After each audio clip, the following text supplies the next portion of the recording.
আসসালামু আলাইকুম সবাইকে। আজকে আমি রান্না করব লেয়ার মুরগির মাংস নতুন আলু দিয়ে। এই তো কড়াই আমি প্রথমে কাঁচামরিচ, পেঁয়াজ, তেজপাতা আর গরম মশলা দিয়ে দিছি, দিয়ে পরিমাণ মতন তেল দিলাম। তো পেঁয়াজ কাঁচামরিচগুলো লাল লাল করে ভাজা হয়ে গেল। এখন আমি আদা রসুনের পেস্ট দিয়ে দিলাম। রসুন পেস্ট লাল লাল করে ভাজা হয়ে গেছে। এখন আমি গুঁড়া মশলা দিব। এই তো আমি মশলাগুলো কষাচ্ছি। এখন গুঁড়া মশলা দিয়ে দেবো। এর মধ্যে দেখুন লবণ, হলুদের গুঁড়া, মরিচের গুঁড়া, ধনিয়ার গুঁড়া, জিরার গুঁড়া আর অল্প পরিমাণে গরম মশলার গুঁড়া দিয়ে ভালো করে মাংসগুলো কষানো হয়ে গেছে। এখন আমি মাংস দিয়ে দিলাম। মাংস দিয়ে ভালো করে কষাতে হবে। তো কষাচ্ছি। লেয়ার মুরগির মাংস একটু শক্ত, তো বেশিক্ষণ ভালো করে কষায় কষায় পরিমাণ মতো পানি দিতে হবে।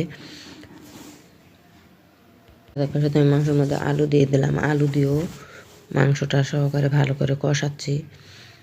তো কষায় কষায় এর মধ্যে পরিমাণ মতন পানি দিব। এই তো পানি দিয়ে দিলাম।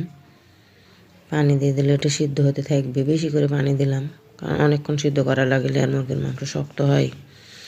এই তো মাংস প্রায় আমার হয়ে আসছে কষানো। এখন জিরার গুঁড়া দিয়ে নামাবো।